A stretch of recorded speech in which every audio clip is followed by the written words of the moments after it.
Hello everybody, it is Matt. It's currently 10:14 p.m. I have to be up at 4 in the morning for work. Good times. But that's not what I'm here to talk about. I'm here to talk to you about this particular question. Are those having mental illness qualified to be treaters of those with mental illness? It's a question I pose to you. And yeah, this may be, you can cut it off now if you're not the type that likes a little bit of scientific type of stuff. But I'm also talking about careers and stuff like that, so, you know, it has a lot to do with medical and psychiatric type of treatments and stuff like that. So, anyways, a question I pose to you all. Are those people who have mental illness better or worse qualified in performing a career where they treat the mentally ill? Okay. Granted, there's an aspect of empathy here. And if that position be something like a psychiatrist, for example, I would agree that it would be best for the psychiatrist to have had experienced mental illness personally, but are currently cured of it when they have reached their point where they're actually doing their practice. There's definitely a beneficial aspect of being more empathetic with patients, having experienced mental illness yourself. So I guess my question is twofold. Is a person more or less qualified to perform a career role treating the mentally ill if that person is also currently mentally ill while they're treating them? And the second question is a person more or less qualified to perform a career role treating the mentally ill if that person has had mental illness in their past but is now cured? And granted, it could be kind of different in terms of, you know, if you're a psychiatrist, it's, you know, definitely important to not be mentally ill yourself. But if you're like a research neuroscientist type of area, probably not as important. So I do grant you that. The reason I bring this up is because the mastery of the brain is the goal and passion of my life. I believe that knowledge about the brain holds the answers to nearly everything in life. Because what is life but an individual's subjective perception? And what is perception? Arguably, a certain wiring of the brain. That's all perception is. Now, granted, you know, this goes back to philosophy. You know, I took the Philosophy 111 course, and we were talking about, okay, you know, I forgot the names of it. There's some people that believe that everything stems from the brain, and there's some people that believe that there's a soul aspect. You know, it's like a non-brain, non-physical creature that influences, a non-physical state that influences. You know, let's just take that out of the equation because there is, you have to admit, there is at least some impact of how the wiring of your brain is influencing your behavior and basically everything in your life, your perception. To this end, long ago, I decided neuroscience was to be my career of choice. Even after years of training in electronics in the military, and then a few more years doing electronics as a civilian, and I find electronics pretty boring, to be honest with you. I mean, like, most of it was like fixing electronics, doing maintenance on electronics. It's boring, and it tends to be kind of stressful too when they're all hovering over you. Say, hey, when is it going to be fixed? When is it going to be fixed? When is it going to be fixed? It's not my calling. Okay. What I enjoy is reading and learning about the brain and discovering how it influences behavior and cognition. Thought process.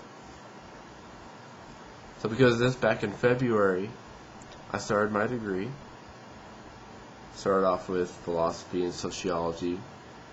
Just to kind of get myself rolling. Just 2 at a time. And again, I'm taking two this semester, which is math and psychology 101. And of course, psychology 101 brings up a lot of very, very thought-provoking questions and discussions. And my end goal is to, first I'm starting at Pikes Peak, and then I'm going to move to University of Colorado at Colorado Springs, and I plan on getting a degree in human biology. Well, it's biology, but it's a human biology emphasis. It just focuses more on human biology. Naturally, there are very few undergraduate programs that offer neuroscience, and I believe there was one that offers certificate, but honestly, I want the full breadth of human biology. I want to take into account all physiological aspects of a human being. And all that, I could change my mind. Who knows? Having 4 years of human biology training. We'll see how it goes. And that's why I kind of chose a little bit more of a broad, somewhat broad. I chose human biology, so I want to focus on the human aspect of things. And so, yes, I will be getting into the medical field. So, after, of course, I finished the UCCS 4-year human biology degree, I plan on going to a graduate school afterwards, which is at University of Colorado Boulder. Beautiful city, big hippie city, and expensive to live in. But regardless, they have a wonderful behavioral neuroscience, and there's also a cognitive neuroscience program. And I'm kind of torn as to whether I should do either or just do both at that point. Granted, I have a lot of time to decide on this. But it's a long, long, expensive road. But I believe that doing what you are passionate about and what you enjoy in life as a career is extremely important, given the fact that we're mortal. And as many know, time flies. Time flies. Ask any elder. They're like, man, where did my life go? Where did my life go? So if I was to not do this and just stay in electronics, sure, I can bring in some pretty good income and everything. Sure, I can, live the American dream and do all this stuff, but I won't find, that fulfillment in my career. What I want to do is get to the level where I can help people. Specifically people who experience mental illness. But I would, of course, much rather focus on the neurobiological aspects of mental illness than something like getting into the psychology field in general. Therapy, that type of stuff, it's not quite for me. I'm kind of the work alone type of person, so I'm probably better off in a lab.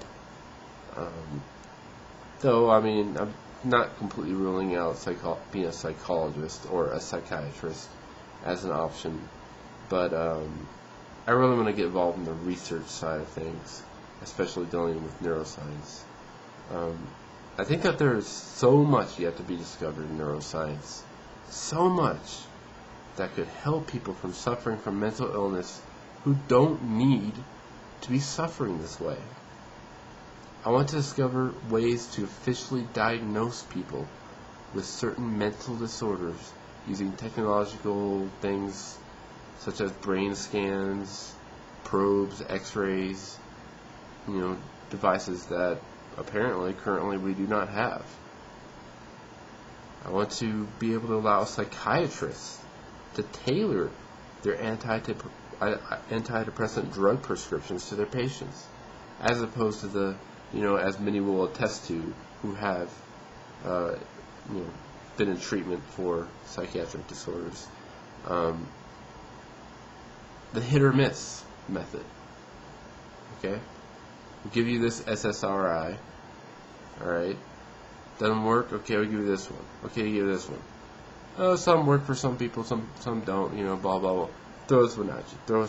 I mean, I think it needs a lot of work, a lot of research, and it needs a lot of help in this field.